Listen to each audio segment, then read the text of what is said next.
भारत के लिए इस वक्त एक बहुत बड़ी खबर है। पश्चिमी सीमा पर एक बहुत बड़ा बेहद खतरनाक चक्रव्यूह रचा जा रहा है। अरब सागर की लहरों के बीच सर क्रीक के बांधा और हरामी जो धोरा इलाका है, वहां पर दलदली इलाकों में पाकिस्तान ने भारत के खिलाफ अपनी गश्त, अपने मोर्चे में तब्दीली की है और इस पूरे प्लान का मास्टरमाइंड कोई और नहीं बल्कि खुद पाकिस्तानी आर्मी चीफ असीम मुनीर है।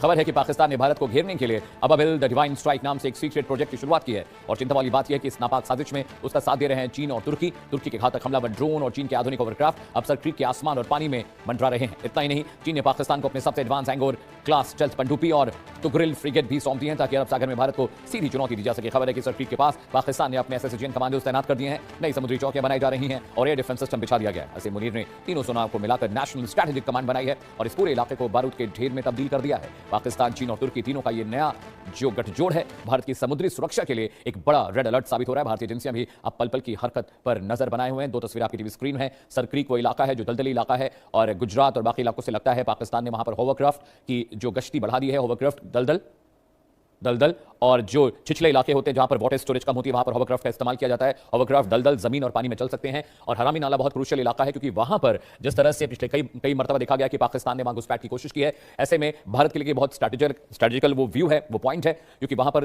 तुर्की के और चाइना के जो होवरक्राफ्ट हैं, जो होवरक्राफ्ट वगैरह है वहां पर मूव कर रहे हैं। Lieutenant general J S Soni साहब जुड़े हैं ज्यादा जानकारी के साथ। जय हिंद सर, गुड आफ्टरनून। अभी जो तस्वीरें आ रही है सर क्रीक पर होवरक्राफ्ट की मूवमेंट बढ़ा दी गई है, इसके अलावा वहां पर ड्रोन्स फ्लाई कर रहे हैं। एसएसजीएन जो कमांडोज हैं पाकिस्तानी सेना के, वो भी वहां पर गश्त कर रहे हैं और खबर कुछ दिन पहले आई थी सर, आपने फॉलो किया होगा मेरे शो के दौरान, कि पाकिस्तान ने 250 आर्टिलरी जो गन्स हैं वो भी तैनात की थी एलओसी की जानिब हर तरफ। तो एलओसी पर भी कॉर्डन ऑफ किया जा रहा है, नाकेबंदी वहां भी हो रही है सर। और अब ये सर क्रीक से खबर आ रही है हाथी नाला के आसपास के इलाकों में भी मूवमेंट पाकिस्तान की बढ़ गई है। कैसे देखते हैं इसे?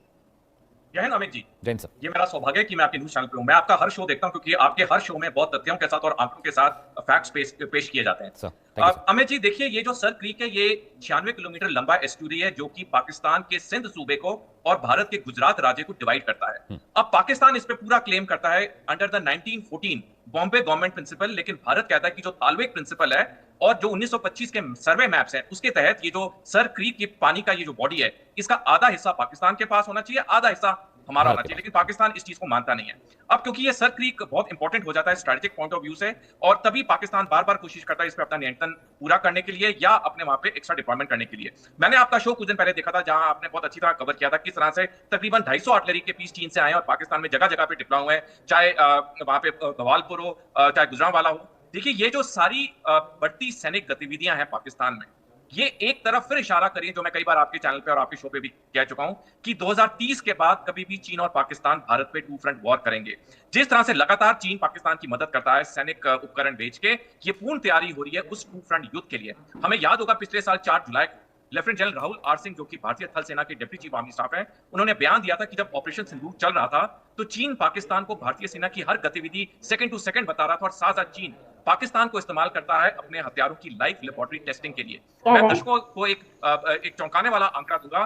सन 2000 से 2004 तक पाकिस्तानी सेना में सिर्फ 9% जो हथियार थे वो चीन से खरीदे जाते थे, लेकिन 2025 के अंत में पाकिस्तानी सेना के 83% हथियार चीन से आते हैं। यानी चीन को जो दशकों से एक कमी दिख रही थी कि उसके हथियार किसी युद्ध में टेस्ट नहीं हो रहे थे, क्योंकि 1979 के वियतनाम युद्ध के बाद चीन ने किसी सैनिक मुठभेड़ में हिस्सा नहीं लिया है, वो उसे पाकिस्तान के जरिए पूरा होते हुए दिख रहा है क्योंकि उसे पता है कि भारत और पाकिस्तान के बीच में झड़पें होती रहेंगी, तभी चीन का पाकिस्तान को हथियार इतनी बड़ी मात्रा में सप्लाई करना वाकई में चिंता का विषय। जैसे आपने अभी सही ओपनिंग ग्राफिक्स में कहा, तुर्की भी पाकिस्तान की मदद कर रहा है क्योंकि तुर्की की भी जो मंसूबे हैं भारत की तरफ वो नापाक हैं। तो इस वक्त जो समीकरण बन रहा है पाकिस्तान में, जिस तरह से आपने अभी सही कहा, नेशनल सिक्योरिटी कमांड या पाकिस्तान की रॉकेट फोर्स जो बनी है, ये उस तरफ दिशा दोबारा लेके जा रहे हैं कि 2030 के बाद कभी भी चीन और पाकिस्तान भारत पे टू फ्रंट वॉर करेंगे।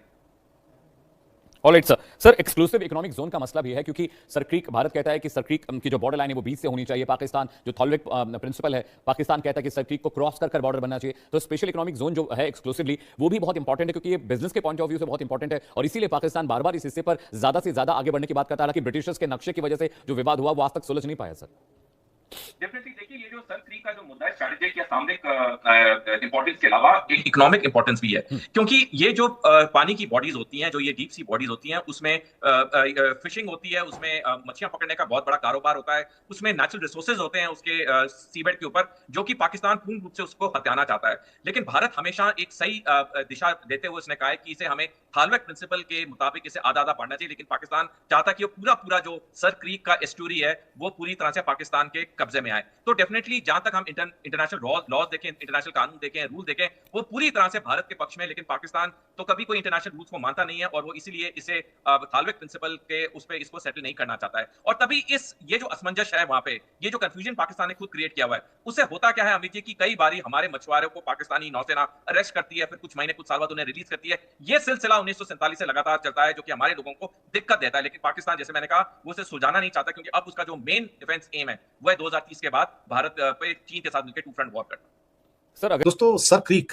भारत और पाकिस्तान के बीच में कई एरिया डिस्प्यूट के हैं, जिसमें एलओसी तो है ही, आपको पता ही है, लाइन ऑफ कंट्रोल का पाकिस्तान ऑक्युपाइड जो एरिया होता है। लेकिन इसके अलावा एक हिस्सा और भी है जो डिस्प्यूटेड है, जो गुजरात के अंदर है। इसे सर क्रीक कहा जाता है और ये अपने आप में बड़ा महत्वपूर्ण है। अब यहाँ पे सबसे पहले तो आपको पता होना चाहिए कि सर क्रीक है कहाँ पे और इशू क्यों है ये। इस नक्शे से आप देखिए, यहाँ पर इसमें इंडिया और पाकिस्तान दोनों दिखाए हैं, गुजरात और साथ में वो सिंध का प्रोविंस भी दिखाया हुआ है।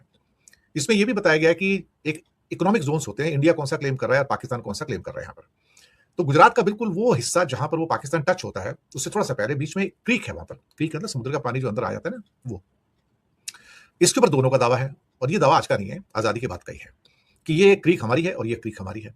इसके ऊपर बहुत सारे दावे हैं और दोनों ही यहाँ पर क्या कहते हैं कि गश्त लगाते रहते हैं। अब यहाँ पर कई बार क्या होता है कि मछलियां पकड़ने वाले आ जाते हैं।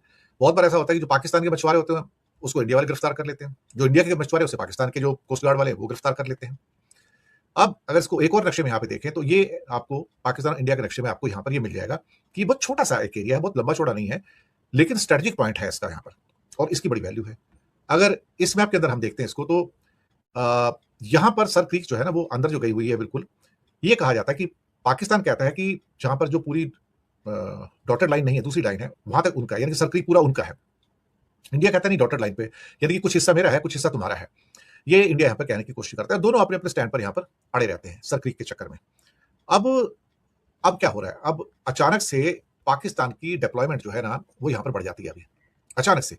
और जो मॉडर्न जो हथियार हैं वो वहां पर चौकियां बना रहा है और कुछ हॉवरक्राफ्ट और कुछ ड्रोन्स की तैनाती कर रही है। सुनने में आया है कि पाकिस्तान की आर्मी, मुनीर साहब जो है उनके फील्ड मार्शल, वो ये सारी की सारी तैनातियों में इंटरेस्ट ले रहे हैं। क्रीक का एरिया हमेशा से ही कंटेंशियस एरिया रहा है, इसमें कोई शक वाली बात नहीं है। पाकिस्तान की नेवी ने इसे अबाबील प्रोजेक्ट का नाम दिया है और यहाँ पर अपने नेवल स्पेशल सर्विस ग्रुप जो है उनकी तैनाती की है। और ये समुद्र से, हवा से, जमीन पर जो है वो वहां पर ट्रेनिंग लेते हैं और यहाँ पर चाइना और टर्की की मदद से वो मॉडर्नाइजेशन फील्ड मार्शल मुनीर कर रहे हैं। इंडिया का भी काफी वहां पे इंफ्रास्ट्रक्चर, ऐसे घबराने की कोई जरूरत नहीं है। पाकिस्तान सर क्रीक के पास अपने नेवी और मिलिट्री का एक्सपेंशन कर रहा है। भारत और पाकिस्तान के पास एक ये और क्या कहते हैं कॉन्टेंशियस पॉइंट है जो आपस में क्या है, जहां पे कॉन्फ्लिक्ट होता रहता है। हालांकि यहाँ पर जंग वंग नहीं हुई कभी, मैं आपको पहले बता दूं, आमने सामने आ जाते हैं, लेकिन यहाँ पर कोई ऐसा बहुत बड़ा कोई कॉन्फ्लिक्ट निकला हो, आपस में कोई गोलीबारी हुई हो, ऐसा मेरी नजर में अभी तक नहीं हुआ है। चाइना फिलहाल यहाँ, पाकिस्तान फिलहाल यहाँ पे ड्रोन्स और मॉडर्न चाइनीज हॉवरक्राफ्ट्स और तेज रफ्तार वाली नेवल बोट्स और साथ में कुछ एयर डिफेंस लेटेस्ट रॉकेट वगैरह भी तैनात कर रहे हैं। टर्की के ड्रोन जो है वो यहाँ पे वो भी तैनात है, उनका इस्तेमाल भी निगरानी के लिए किया जा सकता है। और ये जो अबाबील प्रोजेक्ट है इसमें कुछ और चीजें भी हैं। तो पाकिस्तान में अभी जो नई रॉकेट फोर्स बनी है उसके साथ मिलकर ही काम करेगा। मीडिया रिपोर्ट के मुताबिक पाकिस्तान ने सर क्रीक और अरब सागर में, अरेबियन सी में भारत की जो नेवल प्रेजेंस है उसको मॉनिटरिंग हो रही है। एक्चुअली यहाँ पे दोनों मॉनिटर करते रहते हैं। मैं आपको बताऊं, मारने मुरने की बात नहीं होती यहाँ पे। हाँ, मछुआरे पकड़ लिए जाते हैं। मैं आपको बताऊं, कोई इधर वाला उधर चला जाता है, उधर वाला इधर आता है, तो मछुआरों को पता नहीं लगता किसका एरिया है, तो वो पकड़े जाते हैं। और हर साल सैकड़ों मछुआरे वो पकड़ के ले जाते हैं। हर साल सैकड़ों मछुआरे जो हैं वो इंडिया के कोस्ट गार्ड भी पकड़ के ले जाते हैं। और